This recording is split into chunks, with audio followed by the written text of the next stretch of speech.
Leader of the state राज्य का नेता होता है और जिस प्रकार से कल की घटना जो है बहुत ही दुर्भाग्यपूर्ण घटना और इतिहास में हिंदुस्तान की इंडिया की राजनीति में ये पहली ऐसी घटना है जहां एक मुख्यमंत्री राष्ट्रगान का अपमान कर रहा हो। इसको देखते हुए अब ये प्रतीत होता है कि अब मुख्यमंत्री जो हम बार बार कहते हैं अचेत अवस्था में हैं, इनके स्वास्थ्य को लेकर के हम लोग चिंता करते हैं। अब हम लोग चाहते हैं कि जो राष्ट्रगान का अपमान इन्होंने किया है, देश के 140 करोड़ जनता से वो माफी मांगे आज सदन में। और इसी बीच बड़ी खबर, उत्तराखंड में अवैध मदरसों पर बड़ी कार्रवाई हुई है। उधम सिंह नगर में 16 और हरिद्वार में 2 मदरसे सील किए गए हैं। उत्तराखंड में अब तक 100 से ज्यादा मदरसे सील किए जा चुके हैं। उत्तराखंड में अवैध मदरसों के खिलाफ पुष्कर सिंह धामी सरकार का एक्शन लगातार जारी है। बृहस्पतिवार को उधम सिंह नगर जनपद में 16 और हरिद्वार में 2 अवैध मदरसों को सील किया गया है। साथ ही धामी सरकार ने प्रशासन को फ्री हैंड दे रखा है और लगातार ये कड़ा रुख अपनाए हुए हैं, क्योंकि बिना किसी अनुमति के, सरकार की बिना अनुमति के संचालित किए जा रहे थे ये अवैध मदरसे। सीएम धामी का एक्शन। और वहीं उत्तराखंड में 100 मदरसे अब तक सील किए जा चुके हैं।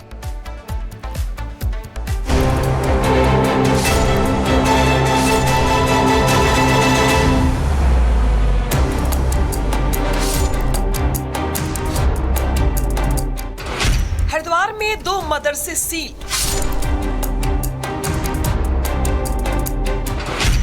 श्यामपुर में बना मदरसा जामिया बरकातिया सील। उत्तराखंड में इन दिनों मदरसों की सीएम धामी ऐसी क्लास लगा रहे हैं कि मुल्ला मौलवियों में तो मानो हड़कंप मचा हुआ है।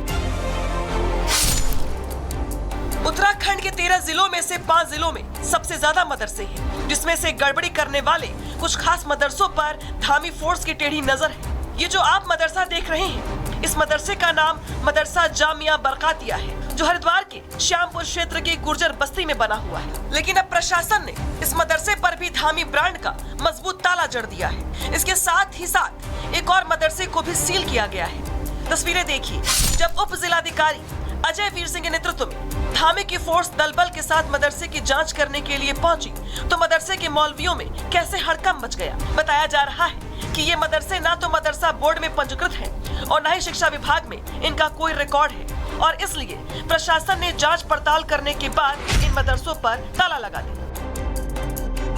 गुर्जर बस्ती के अंतर्गत 2 मदरसों का सील करा गया और ये कार्रवाई आगे भी निरंतर जारी रहेगी। कितने मदरसे सर अभी आगे रडार पर देखिए, अभी ये मतलब इसके बारे में संख्या नहीं दी जा सकती, लेकिन ये है कि लगातार इस संबंध में जांच की जा रही है और जैसे जैसे संज्ञान में आते जाएंगे हम लोग कर रहे हैं।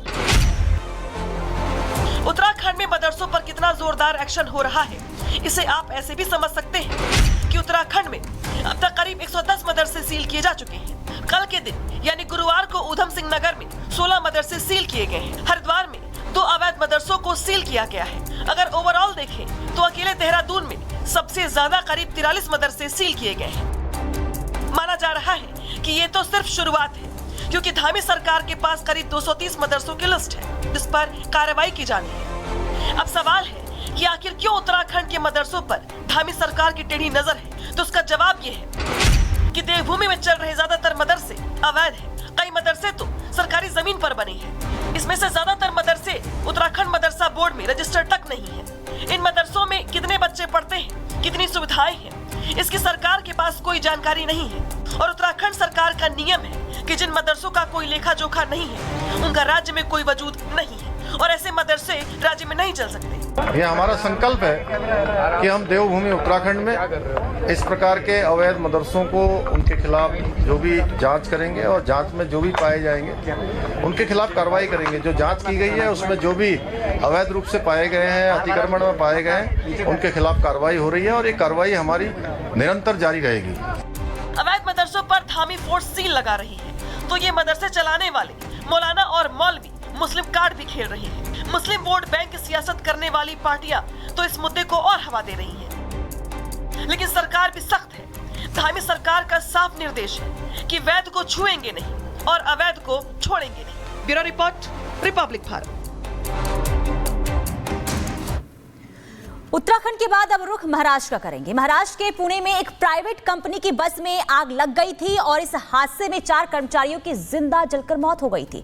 अब इस मामले में बड़ा और चौंकाने वाला खुलासा हुआ है। दरअसल पुलिस ने दावा यह किया है कि बस चालक ने खुद गाड़ी में आग लगाई थी। पुलिस के मुताबिक बस ड्राइवर दिवाली बोनस नहीं मिलने से और सैलरी कटने से नाराज चल रहा था। पुलिस की तरफ से यह बड़ा खुलासा किया गया है। बुधवार को यह घटना घटी थी, तब यह कहा जा रहा था कि बस में शॉर्ट सर्किट हुई, इसके बाद यह हादसा हुआ। हालांकि हादसा नहीं बल्कि हत्या की गई, क्योंकि बस ड्राइवर की वजह से 4 लोगों की जान चली गई। खबर यह है कि यह नाराज चल रहा था क्योंकि दिवाली का बोनस नहीं मिला और सैलरी कट गई थी और उसके बाद उसने यह कदम उठाया। तो पुणे में दर्दनाक यह हादसा हुआ है। तस्वीर देखिए अब इसकी सामने आई है और बस किस तरीके से यहां की आग के लपटों में जलती हुई दिखाई दे रही है। हालांकि जब बस में आग लगी तो ड्राइवर जो है खुद छलांग लगाकर अपनी जान बचा लेता है, लेकिन जो बस में लोग सवार होते हैं उनकी जान चली जाती है। 4 लोगों की जान चली गई है। ये तस्वीर दिखा रहे बुधवार की तस्वीर है जब ये बड़ा हादसा इसे तब माना जा रहा था, लेकिन जब पुलिस की जांच पड़ताल हुई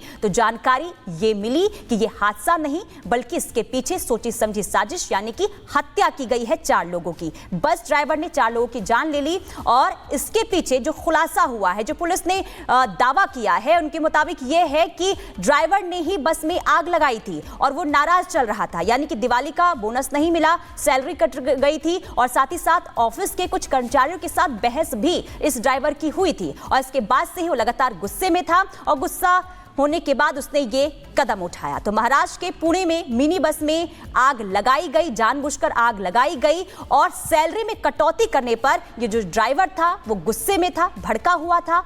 आग लगाने के लिए उसने बेंजीन केमिकल भी खरीदा था। सैलरी को लेकर कर्मचारी से इसका विवाद भी हुआ था, यानी कि सैलरी काटी गई तो इससे बहसबाजी कर्मचारियों के साथ भी हुई थी।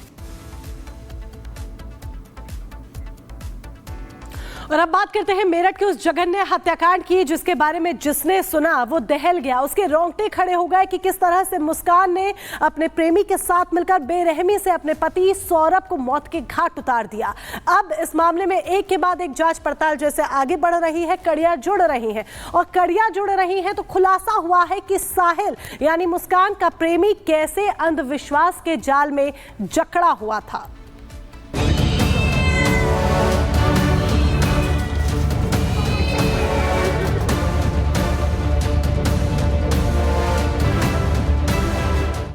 मोहब्बत का फितूर जब सर चढ़ जाता है तो इंसान सारी हदें पार कर जाता है, लेकिन मेरठ की मुस्कान प्यार में ऐसी अंधी हुई कि उसने अपने हाथों से 7 फेरों की कसम के टुकड़े टुकड़े कर डाले।